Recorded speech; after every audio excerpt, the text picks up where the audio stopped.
अस्सलाम वालेकुम व्यूअर्स, मैं हूं अशफाक अहमद और आप देख रहे हैं education online with Ashfaq Ahmed. आज हम डिस्कस करेंगे इलेक्ट्रोस्टैटिक्स में से दो एमसीक्यूज़ पे जिनका फोकस है पैरेलल प्लेट कैपेसिटर। एमसीक्यूज़ चाहे किसी भी चैप्टर से रिलेटेड हों या किसी भी सब्जेक्ट से रिलेटेड क्यों ना हो, लेकिन उनको सॉल्व करने के लिए आपको पेशेंस चाहिए, नॉलेज चाहिए और आपकी शार्पनेस भी चाहिए।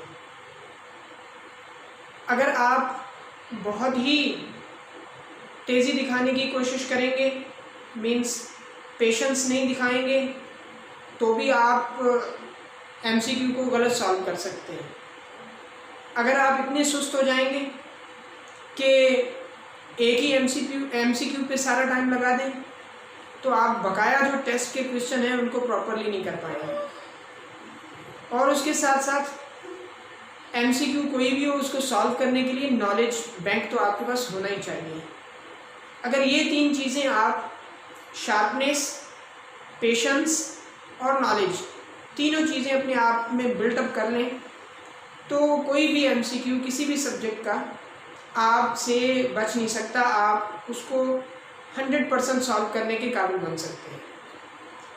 तो चलिए सॉल्व करते हैं। लेकिन एक और बात मैं एमसीक्यू को सॉल्व करने से पहले आपको बताता चलूँ, जो कि हमने पिछली वीडियोस में भी डिस्कस की हुई है। आप पिछले कुछ एमसीक्यूज़ की वीडियोस देख सकते हैं। उसमें हमने डिस्कस किया था कि एमसीक्यू में आपको एमसीक्यू को दो हिस्सों में तकसीम करना होता है। एक हिस्सा होता है जो कि आपको इन्फॉर्मेशन प्रोवाइड कर रहा होता है। आप देख लें कि कौन कौन सी चीज़ आपको दी गई है, और दूसरा जो पार्ट होता है वो आपसे कुछ पूछ रहा होता है। तो अगर जो आप इन दोनों हिस्सों को सक्सेसफुली अलग कर लेते हैं, तो आसानी के साथ एमसीक्यू सॉल्व हो जाएगा। ऐसा ही नहीं कि आपने जस्ट दो हिस्से बनाने और आप कहेंगे एमसीक्यू का आंसर खुद ब खुद निकल के आ जाएगा। हरगिज़ ऐसा नहीं। जब आपने दो हिस्सों में उसको तकसीम कर लिया, आपने डेटा बना ली कि हमें दिया ये गया है और पूछा ये गया है, तो उसके बाद आप रिकॉल करेंगे अपनी नॉलेज के बेसिस पे कि ये कौन सी टॉपिक से कौन सी इक्वेशन पे सॉल्व होगा। उसके बाद आपको सॉल्यूशन जो है ना बहुत आसानी से मिलेगा। चलते हैं एमसीक्यू नंबर 1 की तरफ, जो कि बता रहा है a capacitor is charge to a potential difference of, ये चार्ज है, charge to a potential difference of 12 volt. 12 volt पे हमने एक कैपेसिटर को चार्ज कर दिया है। उसकी पोटेंशियल डिफरेंस जो है वो 12 वोल्ट हो चुकी है। It delivers 40% of its stored energy. Stored energy का 40% वो क्या कर रहा है, टू द लैंप, डिलीवर कर रहा है लैंप को।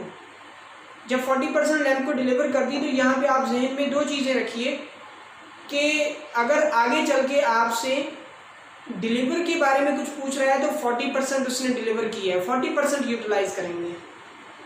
अगर बाकी बचने वाली कोई चीज़ पूछ रहा है, मतलब कैपेसिटर के बारे में बकाया कुछ पूछ रहा है, तो फिर आप 60% इस्तेमाल करेंगे, क्योंकि 100% एनर्जी में से 40% डिलीवर कर दी, तो बाकी कितनी बची, बाकी उसके पास बच रही है 60%। ये चीज़ ज़हन में रखिएगा। What is the final potential difference across the capacitor.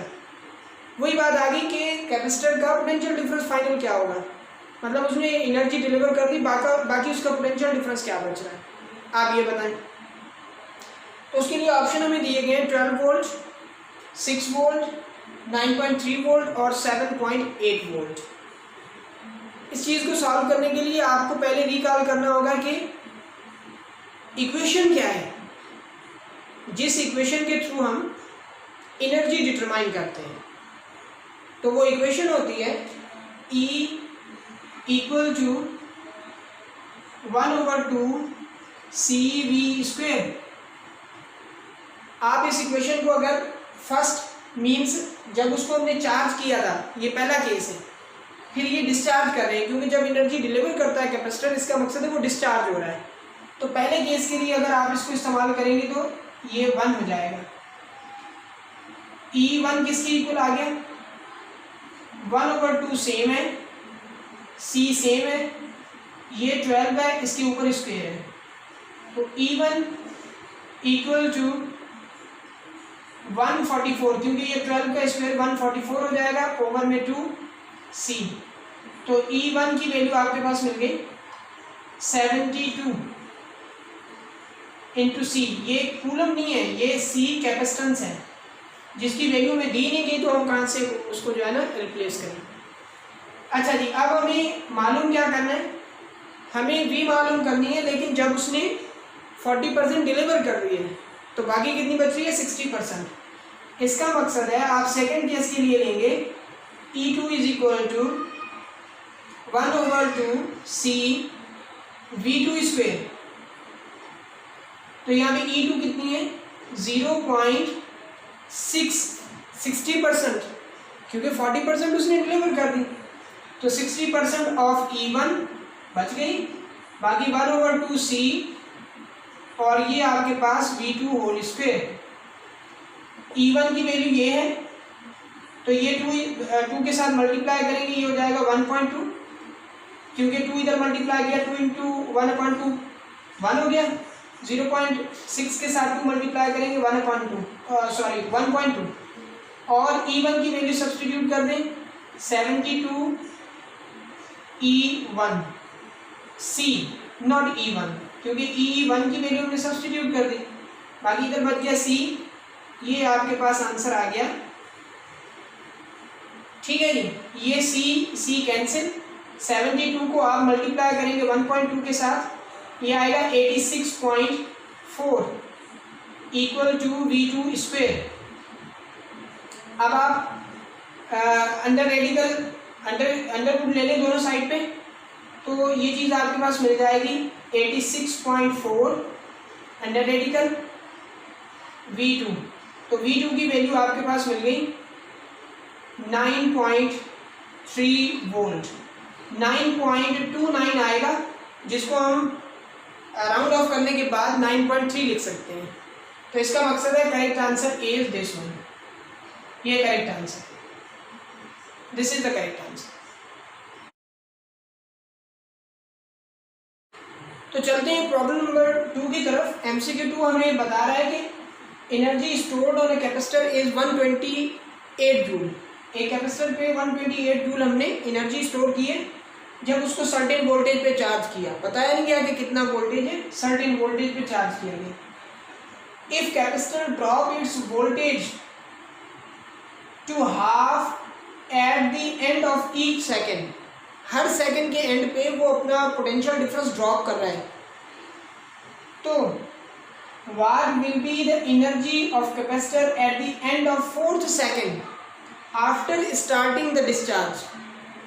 आप ये बताएं कि अगर वो हर सेकंड पे अपना पोटेंशियल डिफरेंस हाफ करता जा रहा है, तो चौथे सेकंड के एंड पे उसके पास बाकी कितनी एनर्जी होगी, कैपेसिटर की एनर्जी कितनी होगी, आप ये बताएं। ये चीज़ हमें डिटरमाइन करनी है कि 4th सेकंड के एंड पे कितनी होगी। कौन सा 4th सेकंड?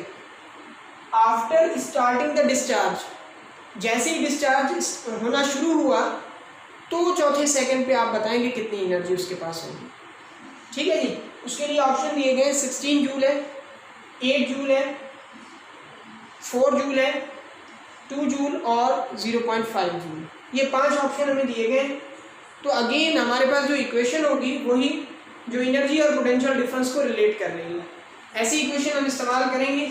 वो इक्वेशन है हमारे पास E is equal to 1/2 CV square.